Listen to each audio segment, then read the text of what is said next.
యేసు వైపు చూచుచు గాలిని చూచి భయపడి మునిగిపోసాగి, ప్రభువా, మమ్మును రక్షింపమని కేకలు వేసెను. మత్తయి 14:30.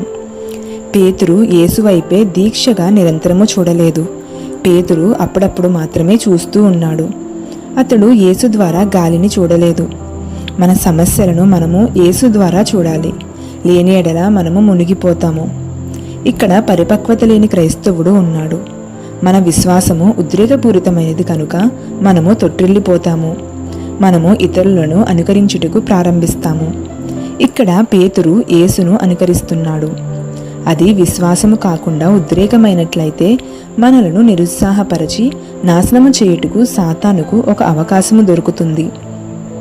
ఇక్కడ పేతురుకు కొద్దిగా విశ్వాసం ఉండుట వలన అతడు పూర్తిగా మునిగిపోలేదు. చుట్టూ అంధకార శక్తులు ఆవరించి ఉన్న లోకంలో మనము ఉన్నామన్న విషయము జ్ఞాపకముంచుకో. మనకి మించిన పని చేయాలనుకున్న క్షణములోనే అంధకార శక్తులు మనలను వశపరుచుకోవడానికి ప్రయత్నిస్తాయి. యేసు నడిచినట్లు పేతురు కూడా సముద్రముపై నడవాలనుకున్నాడు. యేసు కూడా నడవమని ప్రోత్సాహపరిచాడు. అయితే బలమైన గాలి వీచుటను బట్టి పేతురు క్రమక్రమంగా మునిగిపోసాగాడు. యేసు పాదములైతే మునగలేదు. పేతురు తన చేయి పైకెత్తి కేకలు వేశాడు. యేసు అతనిని అవిశ్వాసి అని అనలేదు, కానీ అల్ప విశ్వాసి అన్నాడు. మనకు విశ్వాసము కలదు, కానీ అది అల్ప విశ్వాసమే. ఒకసారి యేసు పేతురుతో, నీవిప్పుడు నన్ను వెంబడించలేవు, తర్వాత వెంబడిస్తావు అని చెప్పెను. అందుకు పేతురు, లేదు, ఇప్పుడే వెంబడిస్తానని గట్టిగా చెప్పాడు.